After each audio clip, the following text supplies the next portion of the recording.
e a qualidade de vida das pessoas, né, por meio do MEG, a nossa escola clássica de Porter fala de vantagem competitiva sustentável. Porém, o que temos observado é que as vantagens competitivas estão se exaurindo rapidamente, o que tem levado as empresas centenárias a passar por sérias dificuldades.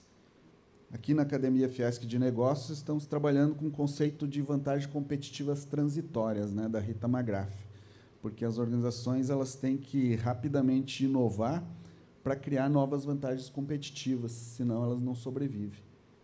Fiat, nosso diretor, fala muito em novas curvas S, né? E constantemente, então, essa questão da vantagem competitiva aí faz bastante diferença nas organizações que estão olhando isso com lupa. Como o aprendizado à inovação, que é um dos fundamentos do MEG, tem ajudado o SEBRAE, a Irani e a VEG a trabalhar essa questão da vantagem competitiva. Vou passar primeiro para o Fumo aqui. Vou fazer na sequência o Fumo, o Ribas e o Everton, falar um pouquinho aí da vantagem competitiva para a gente aí, e se isso é uma realidade, a vantagem competitiva transitória, já que a nossa escola aqui é de Porter, né? E a gente está percebendo aí grandes diferenças aí ultimamente nesse setor. Perfeito. Léo, boa pergunta, extremamente provocativa, e eu gostei da forma como você colocou. A vantagem competitiva ela é realmente transitória, né? Acho que o grande desafio de todos os nossos negócios, independente do segmento onde a gente está inserido, é com que velocidade a gente consegue observar a mudança e se adaptar para fazer as implementações ou os ajustes de rotas necessários, né? Vamos dar um exemplo bem prático aqui que impactou todo mundo, independente da sua frente de negócio, que foi a pandemia. Da noite para o dia, os negócios fecham, tem que se reorganizar como um todo. Como é que faz? Como é que coloca a gente em casa? Como é que trabalha em turno? Como é que aquela reunião que antes era presencial não pode ser mais presencial? Então, no final, o que vence, né? Se a gente voltar aí muito mistura estratégia, Porter, etc. Mas o que vence é aquele que não é o mais forte, é o que é o melhor se adapta, né? Então, eu acho que o aspecto principal que a gente tem que ter no nosso dia a dia é sempre estar atento daqueles que são os nossos concorrentes, aquele que está no nosso segmento do mercado, mas principalmente, como você falou de transitória, são os novos entrantes, que esses são os que colocam as empresas seculares aí em risco, né? Então, a gente tem que ser inquieto. Acho que esse no final é isso daí. Passo a palavra aqui para o Sérgio. Eu acho que hoje o tiro você não sabe de onde vem, né? Os nossos concorrentes diretos, esses são os que menos causam risco hoje para as organizações, né? Porque quando você entra nesse mundo das startups, né, tem muita, você pega 90% talvez não tenham negócios que vão prosperar, mas os 2% que tiverem já é um número absurdo, 1% que tenha já é um número absurdo. E está se pensando em tudo, de todo lugar e em todos os negócios. É impressionante. Nós lançamos desafios, né, para as startups no programa Irani Labs. Aparece uma quantidade enorme. Muitas empresas, claro, que não têm propostas que interessem, mas algumas têm, e são cabeças, às vezes, privilegiadas, né? Então, a concorrência, hoje, ela é muito mais complexa do que foi lá atrás, né? E se desaparece o papel como embalagem do dia para a noite? Então, tem situações que você fala assim, não tem muito como reagir, né? Não tem muito como reagir. Por isso que a gente começa a olhar negócios que tangenciam o nosso negócio principal, embalagens sustentáveis de outros materiais. E nós temos as investidas nossas são muito nessa direção de tratamento de resíduos, de embalagens sustentáveis com outros materiais, mas a gente não está livre de ter alguma disrupção completa na indústria, né? Não tem nada que a gente conseguiu mapear até aqui, né? Agora, o que eu acho que é vantagem competitiva sustentável é cultura. Isso é sustentável. Por isso que é importantíssimo trabalhar cultura nas organizações.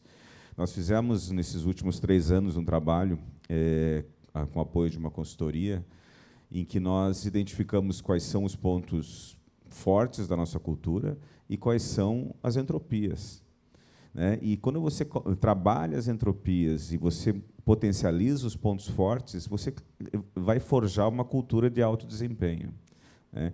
E culturas de alto desempenho, elas reagem ao ambiente externo de uma forma muito mais rápida e propõem soluções para sair daquela situação muito rapidamente, né? Então, eu acho que cultura, pessoas, é o que você tem de mais valor para manter sadios numa organização para fazer frente a mudanças de tecnologia. E, claro, tem que ter inovação, tem que ter P&D, tem que ter tudo isso, estado da arte, né?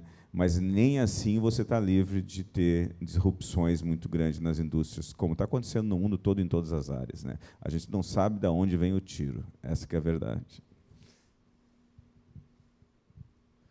O negócio é desviar do tiro, né, para não ficar na frente dele. Mas é bem nessa linha, né, que um pouco que o Sérgio trouxe também.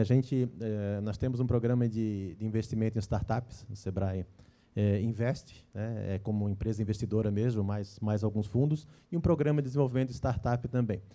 E esse mundo é muito louco, realmente, né, porque aquilo que tu vê hoje, na semana que vem, já tem um cara fazendo melhor, fazendo diferente, mais rápido, mais barato. E aí o negócio é que em que momento eu entro naquilo, né? Então, em que momento aquilo vai ser que eu trago aquilo como vantagem competitiva para o meu negócio e quando eu deixo de fazer, porque eu também não posso escolher fazer tudo, porque eu preciso manter o meu negócio operando, o meu negócio funcionando, e independente da característica, por exemplo, da natureza da nossa instituição, nós temos que ser relevantes para a sociedade, né? Esse é o nosso objetivo. Ele tem o contribuinte, ele investe um recurso para que o Sebrae dê resposta e desenvolva, né, aquele cenário, aquele ambiente micro, macroeconômico, enfim. E aí essa é a escolha que a gente tem que fazer. E concordo quando o Sérgio traz que a diferença está nas pessoas, né? É investir nas pessoas, é dar oportunidade para as pessoas, né? O Rodrigo falou, quem não foi à China, vá à China, vale a pena conhecer o que está acontecendo lá, e não só na China, como no mundo todo, né? O mundo hoje ele não tem mais fronteiras, literalmente, então a gente tem que ter a condição de olhar, né, ver o que está acontecendo ao nosso redor, e se adaptar e bola para frente. Excelente.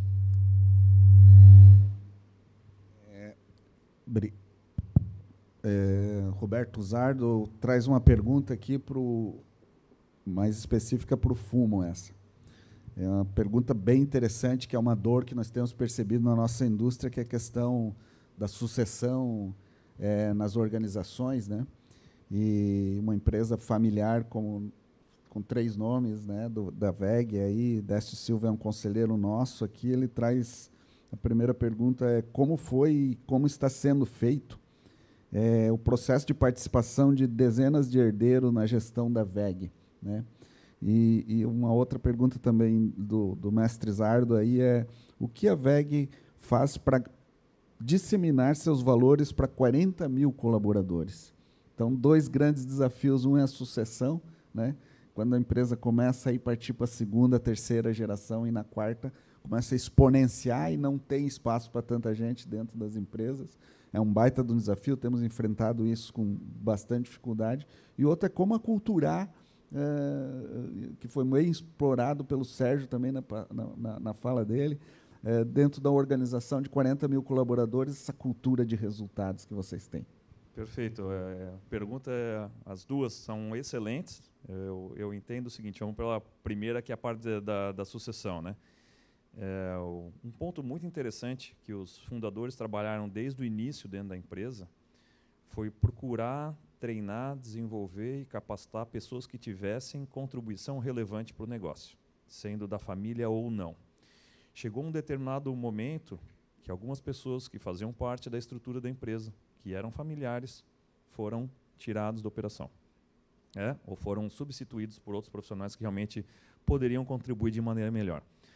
E ao longo dessa caminhada, né, pensando do ponto de vista do lado familiar, teve uma série de treinamentos, as famílias se encontram de tempo em tempo, tem treinamentos externos, né, estratégicos, os executivos também falam para a família, de maneira que eles entendam que daqueles que queiram participar do negócio precisam estar muito bem preparados para atuar no dia a dia. Então, ao longo dessa caminhada, teve uma boa parte que escolheu não participar mais dos negócios do dia a dia da empresa, eu digo como executor ou até como executivo. Nós temos poucas pessoas hoje que são da família que estão lá dentro.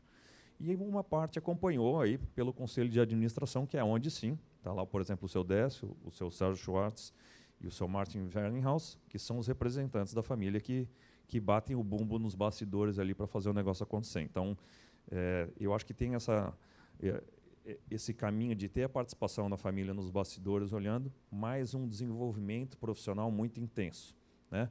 Com treinamentos internos, com treinamentos executivos, com desenvolvimento de lideranças. É um negócio que a gente estava conversando um tempo atrás, alguns instantes atrás aqui, sobre treinar líderes para o futuro, né? O desafio do futuro, o desafio do presente até, não é o desafio financeiro, né? Então, a gente consegue buscar linha de crédito, financiamento, etc. O desafio é quem vai tocar o negócio. Como é que a gente vai continuar crescendo? Quem são as pessoas que vão gerenciar isso daqui? Qual é a próxima geração que está vindo que vai conseguir transformar ou ter a velocidade e a coragem de levar a empresa para o próximo patamar? Então, acho que aí fecha o primeiro ciclo da pergunta. A segunda parte, aí, que é a parte da cultura, logicamente, o Sérgio falou muito bem na fala dele, que é o seguinte, né, como é que a gente tem pessoas de... A gente não precisa nem sair do país, né? Se a gente for dentro do nosso próprio país aqui, em regiões diferentes, dentro do nosso próprio estado, nós temos culturas muito distintas, né? Tem características comuns, que é do trabalho, de fazer certo a primeira vez, etc. São pontos comuns aí, muito característicos, principalmente do sul do Brasil. Não estou dizendo que o resto do Brasil não é assim, mas aqui é muito forte essa cultura. Então, o que a gente procura levar para o que está fora do Brasil e para os outros países, né, onde a gente já vê que está participando, é o seguinte, né, é fazer certo. O que é a cultura da empresa? Pessoas motivadas, gestão participativa, é fazer certo da primeira vez, é ser muito austero e simples na hora de fazer. E aí, lógico, a gente adapta para cada uma das culturas dos países como tirar o melhor de cada um, né? Vou dar um exemplo, nós falamos um pouquinho antes do início aqui da nossa conversa.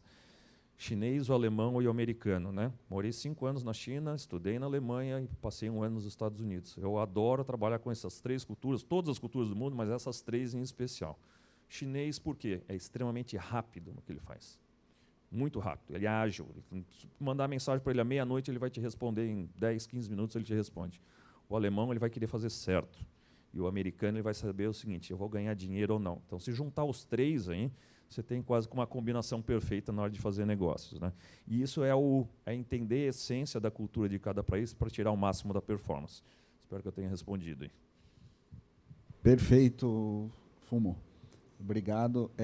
Vou passar uma pergunta também do Zardo para o Everton. O Everton agora, nosso conselheiro, uma pergunta bastante provocativa, mas interessante, que nós temos o Sebrae é um grande apoiador desse movimento desde o princípio e nós temos percebido no próprio Prêmio Catarinense de Excelência que nós temos tido bastante candidaturas até em níveis de 250 e 500 pontos e a nossa porta de entrada, que é os 125 pontos, que é o início da jornada da busca da excelência, aí, tem diminuído o número de empresas que têm participado. E um dos grandes impulsionadores para entrarem no modelo foi o nosso MPE, o Movimento para Pequenas Empresas começarem a respirar a cultura da excelência, que foi um projeto incrível e que trouxe aí uma vida muito grande para os prêmios, para os movimentos estaduais, e Santa Catarina conseguiu manter isso, mas a gente sente que precisa um fôlego novo, uma nova entrada nesse funil aí da busca do rumo à excelência. E aí a pergunta do Zardo é no sentido de provocar como que o movimento catarinense de excelência, o Excelência EC e o Sebrae podem reforçar uma parceria para retomar esse projeto que foi disruptivo no Brasil todo e que gerou uma cultura muito forte dentro desse movimento. De nossa parte, já estamos inteiramente abertos, já tivemos reuniões provocativas disso, né? É um desafio muito grande retomar um projeto desse porte, até porque tem que ser feito a nível nacional, mas queria ouvir de ti um pouco, Everton, um pouquinho sobre essa temática. Olha, Leonardo, eu acho que é perfeitamente viável, tá? Eu nem diria que a gente precise retomar a nível nacional. Talvez a gente possa começar por aqui, começar menor, né? Para que a gente tenha começar não, recomeçar, né? Porque a gente já fez e sabe como fazer, tá? Tivemos sim a conversa já ao longo desse ano. E o que a gente, né, de parte do Sebrae, a gente precisa conversar um pouco mais, estar mais próximo do movimento no dia a dia do movimento. Tá? Eu gosto de ser muito sincero naquilo que a gente traz. A gente tem uma expertise, uma capilaridade, junto de parceiros com entidades empresariais e, né, parceiros da área privada também, e que eu acho que a gente tem a condição né, Zardo, de desenhar um programa com objetivos menores no início, né? Não vamos, acho que o MPE a gente lotava aqui, lembra o SIC, né? Fazia um evento ali que realmente era um negócio fantástico. E quando eu até provoquei lá no início do ano, lá no mês de março, cara, precisamos chegar naquilo de novo. E o dia a dia nos consumiu, sendo mais uma vez aqui sincero aqui com vocês, e a gente acabou não conseguindo desenvolver, né, algo que pudesse realmente trazer o MPE, bem entre aspas aqui, de novo. Mas estou à disposição lá, tá, como conselheiro. Hoje não estou mais à frente do programa, mas o colega que está lá, tenho certeza que vai apoiar também. Vamos fazer a conversa, tá? Eu me coloco realmente aqui à disposição, desafiado, né? Camila, tu vai ouvir falar de mim a partir de amanhã já. A gente vai fazer alguma coisa assim para o ano que vem, com certeza. Excelente. Está aparecendo bastante perguntas aqui, mas nós estamos com o tempo um pouco adiantado, então vou fazer mais uma para o Sérgio e depois a gente vai para as considerações finais, né? Sérgio, temos aqui uma pergunta de como conciliar a cultura do passado, desenvolvida pelos fundadores. Você até abordou parte dessa resposta já durante sua apresentação, mas com a cultura mais recente necessária para enfrentar os desafios atuais. Como identificar o momento atual dessa transformação cultural, que é bem abordada aí pelo Marcos Dobrak, do IPEL, né? A pergunta é do Alex Marçom. Na realidade, a cultura original da empresa, ela tem muito a ver com os valores dos empreendedores originais, né? E no nosso caso, ela tinha uma cultura um pouco mais agressiva nos relacionamentos internos, mas uma cultura também de muito trabalho, de muito seriedade, honestidade. Então, na realidade, a cultura ela passa por um processo de atualização, em função dos novos contextos que vão surgindo, e temas que a gente quer que sejam incorporados à cultura ao longo do tempo, né? Mas a gente não parte de uma terra arrasada para criar uma cultura. Você parte de valores sólidos que embasaram o início da empresa, e depois você vai, aos poucos, entendendo, fazendo diagnósticos da cultura ao longo do tempo e vendo pontos que precisam ser aprimorados dessa cultura, que é o que nós fizemos nesse momento, né? Entender quais são os nossos pontos fortes, que são muitos, e quais são as entropias, né? Então, parece como entropia, paternalismo, né? Que normalmente ele as entropias normalmente é quando a gente exagera em algo que é virtuoso, né? Então, você acolher, você cuidar, você ter, é importante que a empresa tenha isso, mas quando você passa do ponto, vira paternalismo. Então, como é que você corrige esses excessos, muitas vezes, que você tem na cultura? E é isso que a gente, de tempos em tempos, identifica e tenta corrigir, né? Acho que é isso. Perfeito. Bom, já falei do adiantar da hora, então vou fazer uma última pergunta que eu acho bastante interessante, no sentido de que ela trata de um grande desafio que nós temos hoje com liderança. Conversava isso com o Fumo também antes, e algo que a gente tem estudado um pouco e acha que faz toda a diferença, que é a ambidestria organizacional. Quando o Fumo vem e traz uma empresa que fatura 30 bilhões, e desses 30 bilhões, quase 60% vem de produtos lançados nos últimos 5 anos, isso mostra que é uma empresa inovadora e que tem muito essa pegada da inovação. Mas tem um core pesado, né, que representa uma parte significativa do faturamento e muitas vezes paga a inovação. Então, as empresas têm dificuldades, muitas vezes, de gerenciar o novo, e vocês deram parte das respostas durante a apresentação de vocês, mas acho que é legal a gente falar isso para o público. Como é que eu concilio o core e o novo nessa ambidestria organizacional, né? A tua fala foi muito objetiva, né? Quando eu trabalho 0,5%, 1% no CPV e aquilo tem meta para todo mundo, ali é o core, né?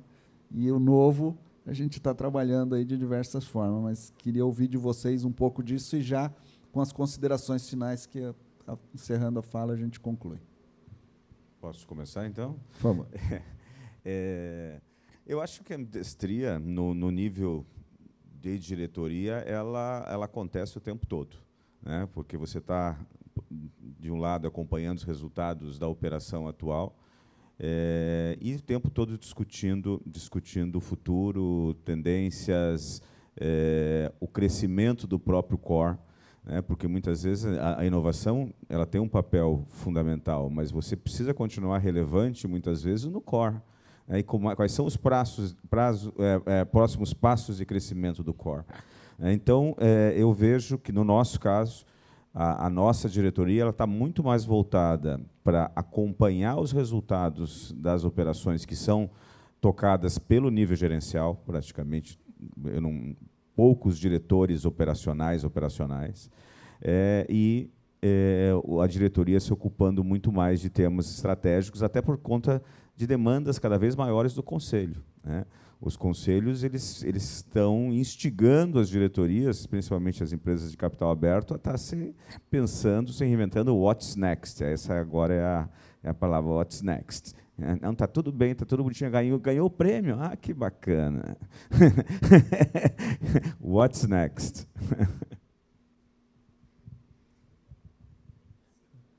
Vocês lembram lá, né? Vocês que estavam lá na Fiesp lá no início do ano.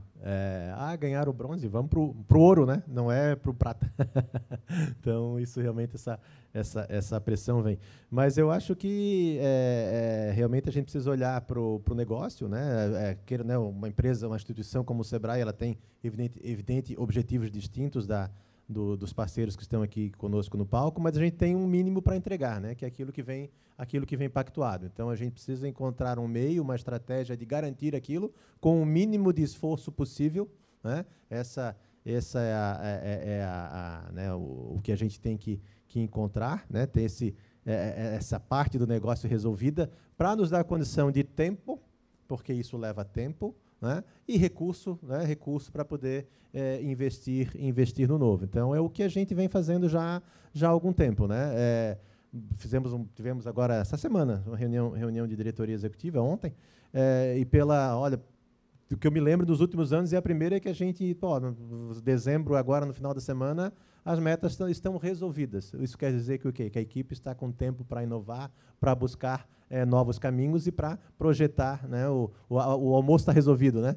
Podemos olhar mais para frente. E, para encerrar a minha participação aqui, eu quero parabenizar, né, todos que estão aqui, que dedicaram parte do seu tempo. A gente sabe que não é fácil tirar uma tarde e noite, porque vocês vão ficar aqui à noite, né? Mas é importante para capacitar, para trocar, né, para conhecer um pouco mais. Eu estou aprendendo muito aqui com esses mestres aqui que estão comigo. Agradecer mais uma vez aí ao Leonardo pelo convite e dizer que o Sebrae continua parceiro aí nas próximas décadas. Obrigado, amigo.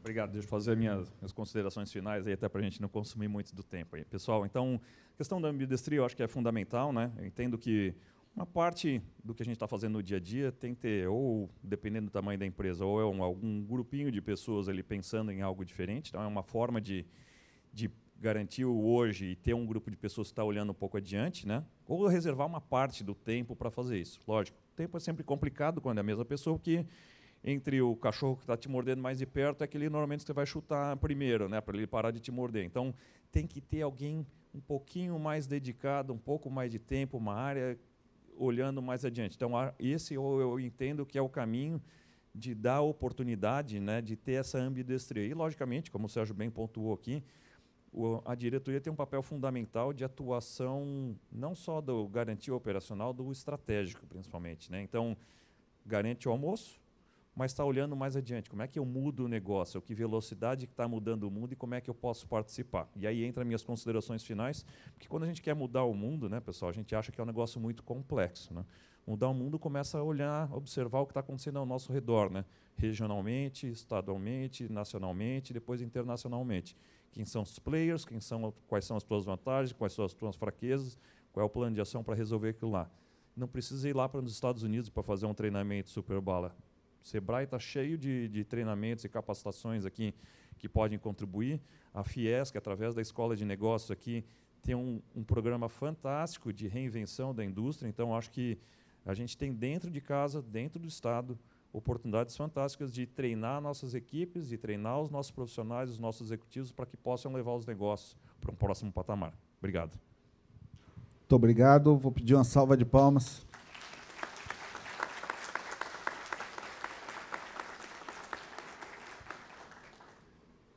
A vontade é de fazer mais umas perguntas, né? Porque ter essa qualidade de público, de pessoas aqui falando para a gente é fantástica, mas prometo que as perguntas que foram feitas por aqui serão respondidas. Vou encaminhar pessoalmente para cada um dos três, as que não foram respondidas, e entregaremos as respostas para vocês. Muito obrigado e vamos para o próximo painel.